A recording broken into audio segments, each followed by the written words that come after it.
Good evening, everybody, and welcome to the Sacrament of Shabbat. Thank you for coming tonight, and thank you for attending after the fact if you're seeing this online. So today we continue our discussion from last Friday on spiritual rebirth and what that meant to Mar Yeshua. This is part 2 of a 3-part series that will conclude next Friday.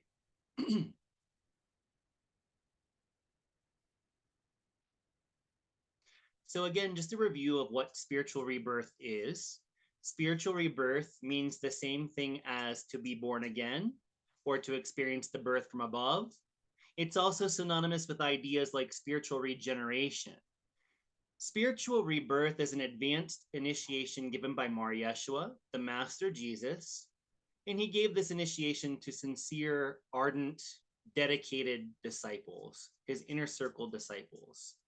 Not just the window shoppers, but those that wanted to do the real spiritual work. To be spiritually regenerated or born again, one must purify his or her heart and consciousness and act to serve and uplift the vulnerable in his or her community. There's the old or first Adam, Adam meaning humanity, which is associated with selfishness and had a fearful relationship with God, as you can see throughout the Hebrew Testament. Such a being, we're all part of the old Adam. We're all part of the first Adam if we're not illumined or perfected saints. Such a being from the old Adam can be reborn into the new humanity, the second Adam, which is known as the Baranash, corporate or heavenly Messiah. And we can become a Baranash, an individual Baranash of the heavenly Baranash communion of saints by doing the authentic teachings of Jesus, his halakha. Spiritual rebirth or regeneration is not attained through baptismal rites, at least not according to this tradition's understanding. Oftentimes in modern churches, baptism is said to get rid of original sin, and you are born again when you have that baptism.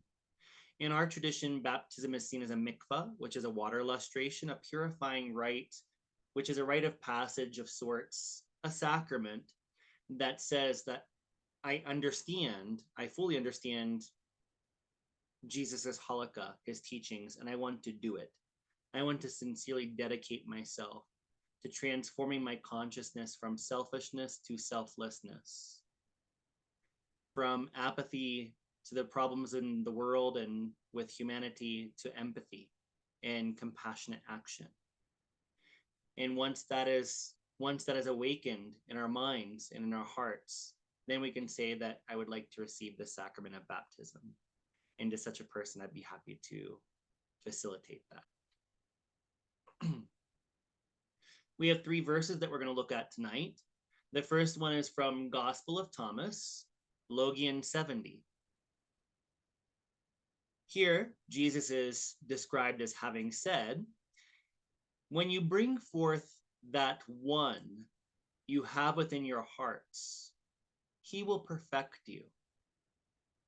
If you do not bring forth that one within your hearts, what you have not brought forth within your hearts will kill you.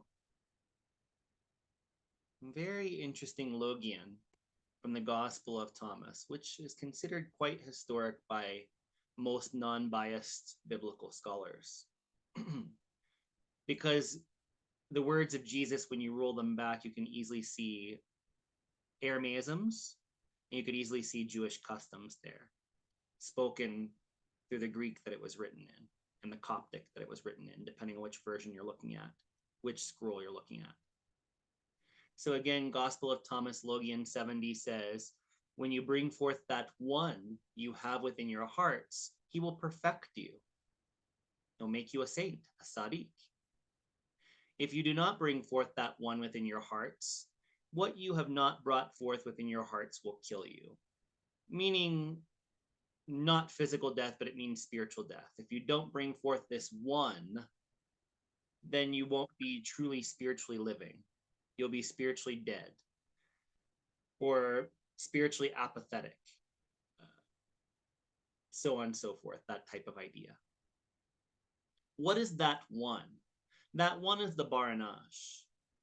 What we have to understand is that when we experience true spiritual rebirth, this advanced initiation, that's when we become a Baranash, a Son of Man Messiah.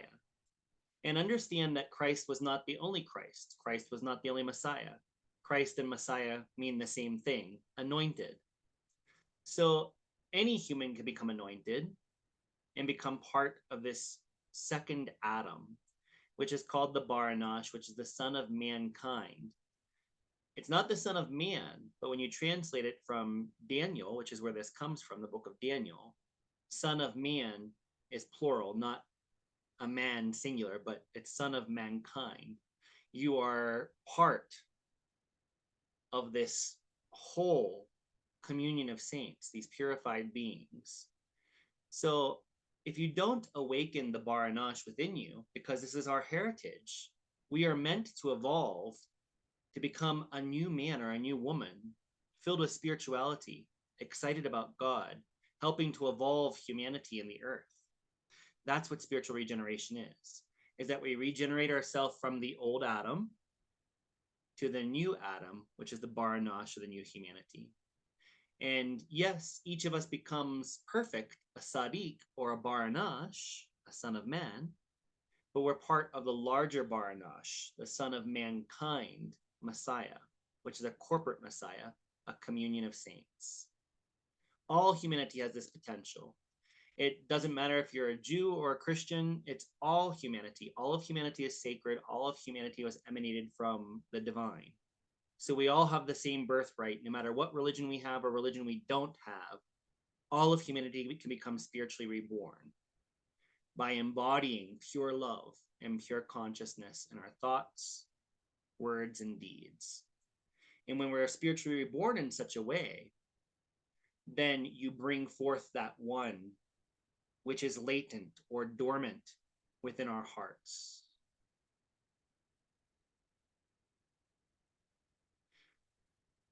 When you roll back the word hearts, to the Hebrew, you get lebab, which means in Hebrew, heart. But the Hebrew idiom for heart means the seat of the mind or the mind. So when you bring forth the qualities of the Baranash in your mind, in your heart center, spiritual heart, spiritual mind, then what is brought forth or what comes into existence from your heart is the Baranash. And if that Baranash is awoken, then you become a perfect saint.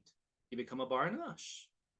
But if you do not bring forth that one from your hearts, from your minds, if you do not bring it into existence through thoughts, words, and deeds, which are imbued with pure love and pure consciousness, then the fact that that one, the Baranash, has not been brought forth from your heart means that you're not really spiritually living.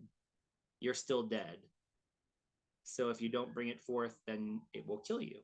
The act of not doing acts of pure love and pure consciousness will kill you spiritually. It will stunt your growth until the time that you decide that you want to step on the spiritual path and be serious about spiritual regeneration, whatever path that is. So next we come to Matthew, one of the canonical gospels. Matthew chapter 11, verse 25, we read Jesus, it is reported that Jesus has said this: I thank you, Father, Lord of heaven and earth, because you have hidden these things from the wise and the intelligent, and have revealed them to infants. Yes, Father, for such was your gracious will. This is considered to be a probable historical teaching of Jesus. It's very authentic. I thank you, Abba, Lord of heaven and earth, because you have hidden these things from the wise and the intelligent, and have revealed them to infants. Yes, Father, for such was your gracious will. This translation comes from the New Oxford Annotated Bible with Apocrypha. It's a great Bible based off of real scholarship that you can get. And a lot of times whenever you read other versions in English of the Bible, you'll see that because you have hidden these things from the wise and intelligent, have revealed them to those who are reborn, something like that, or those who are born again. The word infants, when you roll back the word infants, you come to the Hebrew word yeladim, seen here on my slide. Infants means yeladim, which is a Hebrew word. And yeladim refers to a spiritually reborn soul, somebody that has become a baranash, is reborn or regenerated or experiences the birth from above that makes them spiritually illumined, spiritually perfected. It makes them tam, perfect, shalem, whole. So it also, as we talked about last week and probably many times before, using the motif or the allegory or the poetry, whatever you want to call it, of an infant, relating an infant or a baby or a newborn to a spiritually realized saint means that they are very innocent, very pure. A yelid is a being that has not yet received circumcision. So on your 8th day of life, if you were a Jewish male, you would be circumcised, which is the sign of the covenant that God asked Abraham to institute with the Israelites. I believe that was in Genesis chapter 17. So this is somebody, a yelid is somebody that's just a young baby, just born, so innocent, so pure, so open and receptive to the wonders of all that's around him. And for infants in this sense, as found in Matthew 11:25, those yeladim, Jesus is likening the sweetness of a newborn baby, full of wonder, to that of a spiritually reborn Sadiq or saint, who is always full of wonder and spontaneity, in awe of God, seeing God in everyone, in all of nature. Imagine what that would be like. When you see God in everybody else and in all of nature, then you're either spiritually reborn or you're really getting close. So keep striving. What is revealed to the Eladim? The things that are hidden are the secrets or the mystery. So the mysteries of heaven are called the Ratzim. Raz is mystery or secret. Ratzim is secrets or mysteries. And these things are hidden from those that are not spiritually reborn. When you become spiritually reborn, you become a baranash. And when you become a baranash, you inherit the malkuth of God, which is the sovereignty of God. When you become spiritually reborn, you share in the co-sovereignty of God, and you experience the sovereignties of God, which are the olam, the olamim, the different sacred worlds or spheres or hidden realities. There are 7 of them in the Isaiah scheme, and there are 10 of them in the Enochian scheme. And in the 7th is the throne of God for the Isaiah scheme, and in the Enochian scheme, the 10th olam is where the throne of God is at. So in such a baranash is able to make this mystical divine ascent to the throne of God, all the mysteries of heaven are revealed to them. So to be spiritually reborn also implies that you have made a divine ascent through the Olamim to the throne of God. Something similar to what the Jewish people would call a Merkaba ascent.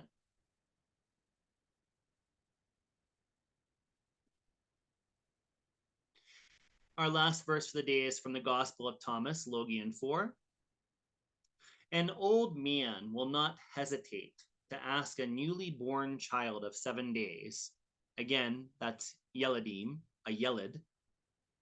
Yelid is singular, yeladim is plural. An old man will not hesitate to ask a newly born child, a yelid, of 7 days about the olam of life. And he will become spiritually alive. Many who are greatest shall become least, and they shall become a single one. An old man will not hesitate to ask a newly born child of 7 days, a yelid, about the olam haba, the olam of life, eternal life, the olam haba. And he will become spiritually alive. Many who are greatest shall become least, and they shall become a single one. What does this mean? An old man represents a religious authority of any tradition, a religious authority that knows the scriptures, quotes the scriptures, is really good at the letter of the law, so to speak.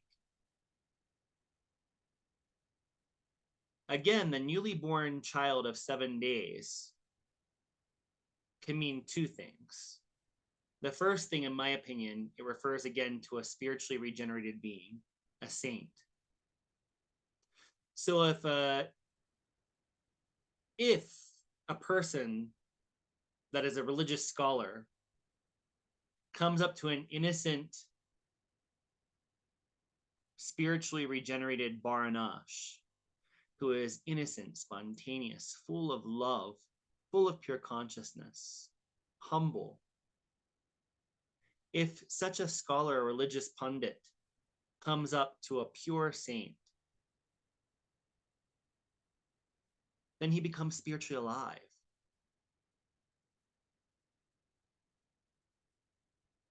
The letter of the law will fall away, and the heart of the law will become apparent. And that heart, the spiritual principles, the essential spiritual principles, shine forth. And that alone will make a cemented religious person that believes only one way, this way is the only way. It will make that kind of person spiritually alive. Many who are greatest shall become the least. So if somebody considers themselves to be a great scholar or to understand everything about religion or whatever the case may be, or meditation or spiritual practices or prayer, if they really humble themselves before a saint, a spiritually reborn person, if they really consider themselves the least, lower, humble themselves, then they can become spiritually alive.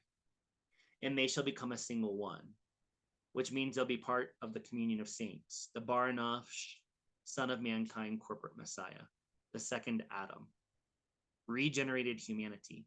Whatever word you want to use, that's what the Son of Man really is. It is the corporate communion of saints.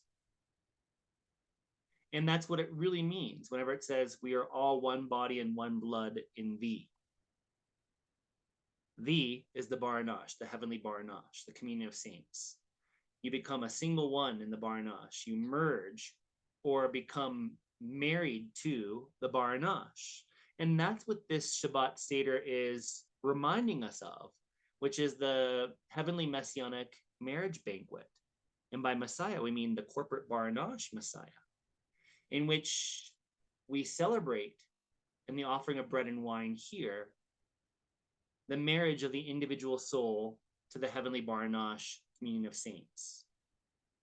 And that marriage between soul and the heavenly corporate Baranash, or the second Adam, the second humanity, the new humanity, whatever you want to call it, that is how you should become a single one. The soul becomes part of the whole communion of saints. And that's what that means. They shall become a single one.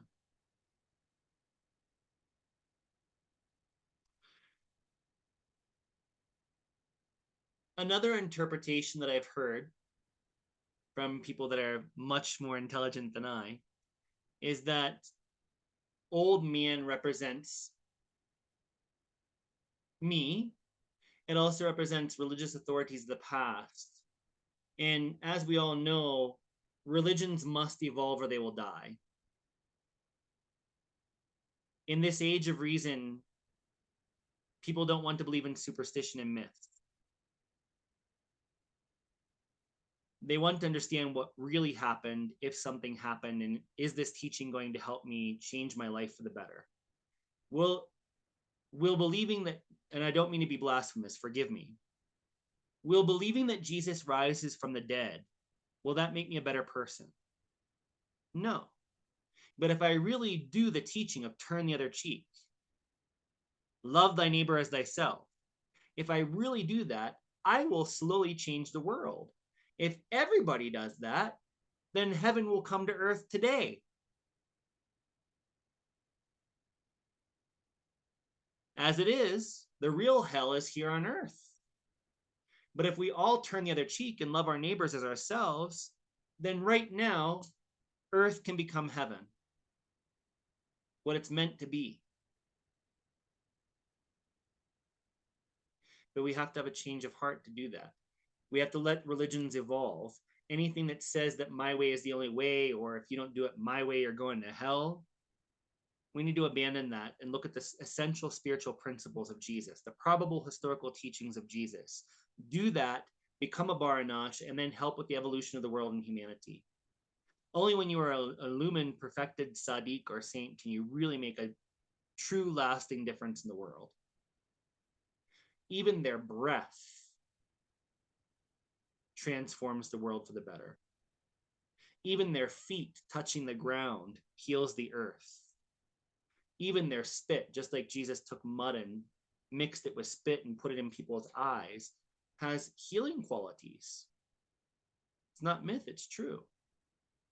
But like I was saying, we have to let religions evolve. And when they do, you get new expressions. It's not that you're trying to change what the teacher said, it's that you're looking at it and you're understanding it differently. And I'm also not saying that we should throw away myth or legend. There's a lot of myth and legend inserted into the canonical and non-canonical gospels and other scriptural sources. And that's okay if you understand what the legends and the myths really mean. If you don't understand what the legends and the myths mean, then you are just succumbing to superstition. And when the superstition becomes the whole basis of your religious convictions and aspirations, rather than doing the actual teachings of Jesus or a spiritual master, then the blind has led the blind into the ditch. Again, there is great value to legends and myths. I really love the Gnostic paths. But if you don't understand what the legends mean, if you don't understand what the myths mean, then they hinder you rather than help you. Most people go to Eucharist and they don't even know what it means.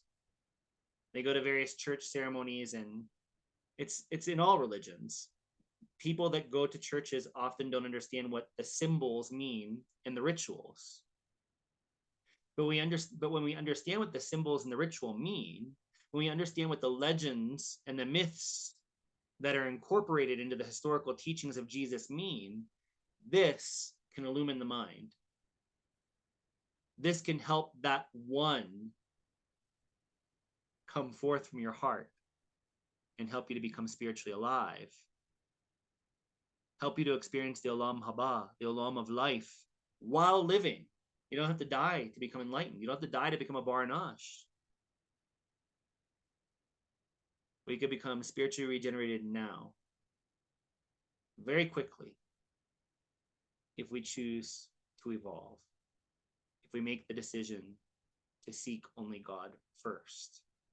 And then all things will be added unto us. But anyhow, there's some really nice historical stuff here. Let's talk very briefly about spiritual and social custom of seating in Israel.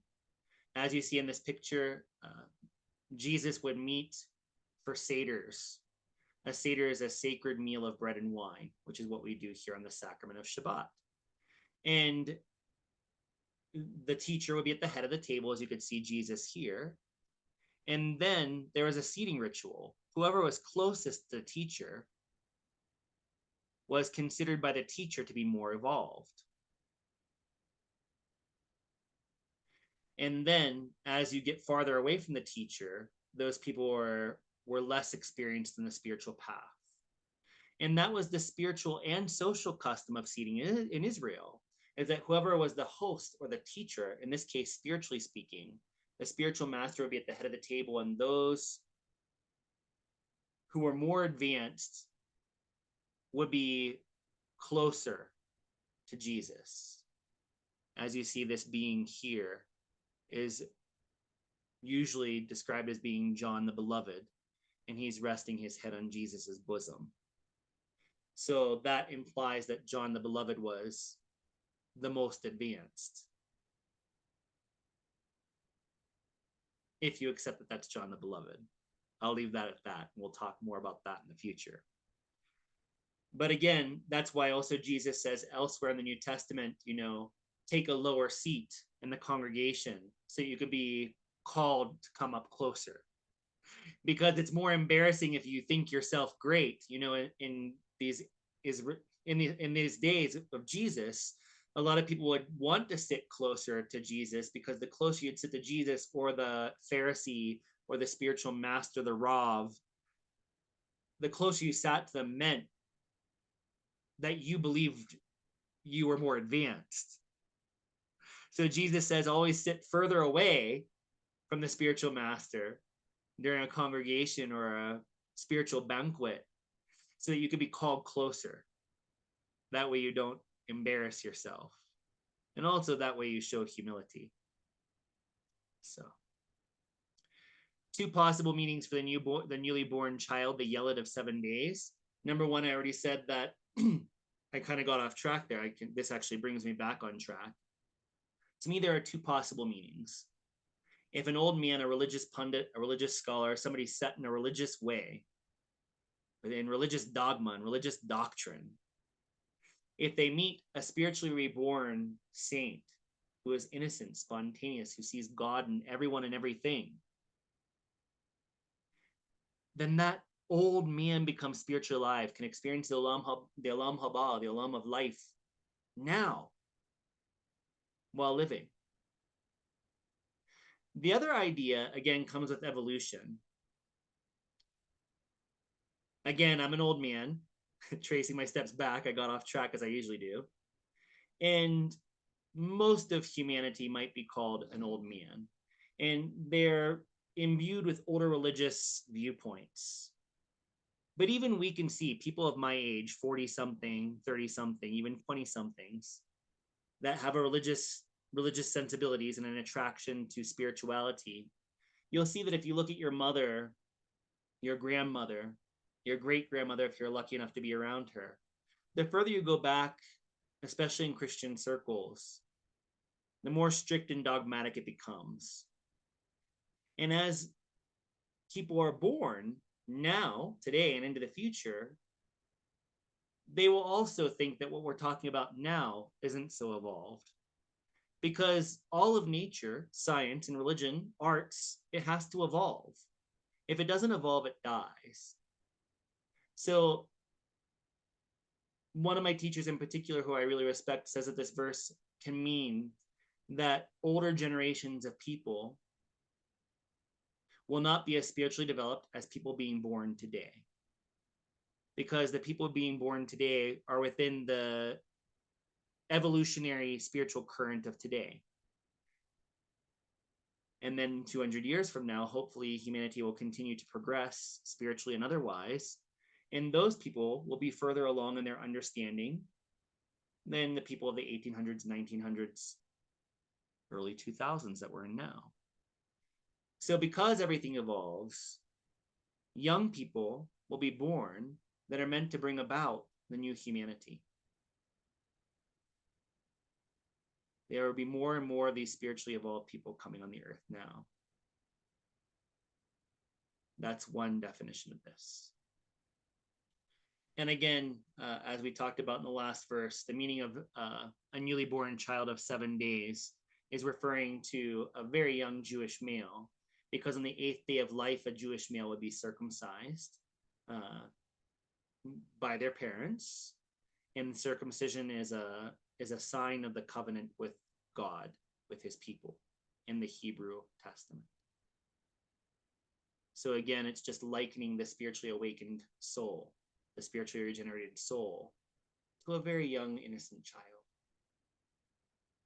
who is in awe of everything and everyone around them, who is full of joy and wants to explore, doesn't have concretized ideas about how things should be. Such a being is a spiritually rebirthed soul. And may we all together have that experience in this very lifetime.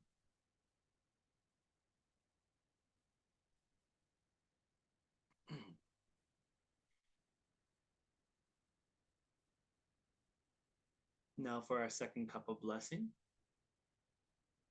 Heavenly Father, Divine Mother of the universe, help us to truly hear and understand Mar Yeshua's teachings about spiritual rebirth. May we strive with all of our heart, all of our soul, all of our strength to do the teachings of Jesus, that we experience the spiritual regeneration, that we become individual Baranashas, part of the whole second Adam, or Son of Mankind corporate Messiah. And then from there, may we always have dedication to work for the upliftment of all of humanity and all of the emanated universe. Amen.